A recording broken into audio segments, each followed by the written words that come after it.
V Canvi imamo ponovno nekaj novih funkcij, katere pa so, vam zaupam v današnjem videu.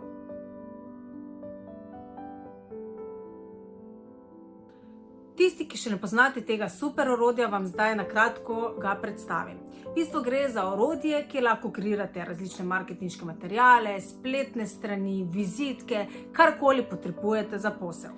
In tako kot tudi na drugih področjih, tudi Canva izredno hitro uvaja spremembe, ki jim je že danes zelo težko slediti.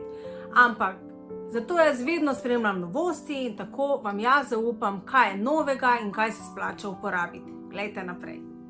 In sicer za prvo pridobitev je Canva asistentka, ki vam omogoča bližnjice do kreiranja različnih vrst objav. Druga pridobitev je Canva Layer oziroma plasti, kjer lahko na levi strani vidite različne segmente, elemente, ki jih imate na sami grafiki in potem jih razporedite glede ali na ozadje ali v ospredje in različne druge funkcije. Tretja stvar je prevajanje, se pravi, v sami Canvi imate lahko zdaj prevajanje v različne jezike in prav tako tudi v slovenščino. Se pravi, najdete neko grafiko, ki vam je všeč in si lahko tako pomagate, da avtomatsko prevedete tudi v slovenski jezik.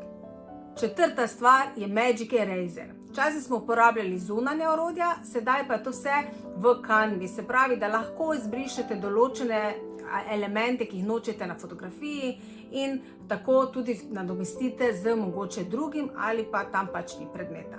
In peta je animacije. Se pravi, vemo, video je prihodnost in če ga popestrimo z različnimi animacijami, je to zdaj v Canvi mogoče. To je samo nekaj funkcij, je še mnogo tega, ampak kaj se je novega, kako te funkcije uporabljati in jih prav implementirati v vaše grafike, pa vam zaupam na spletni Canva delavnici, ki bo ponovno v maju. Zato pohitite in si mi pridružite.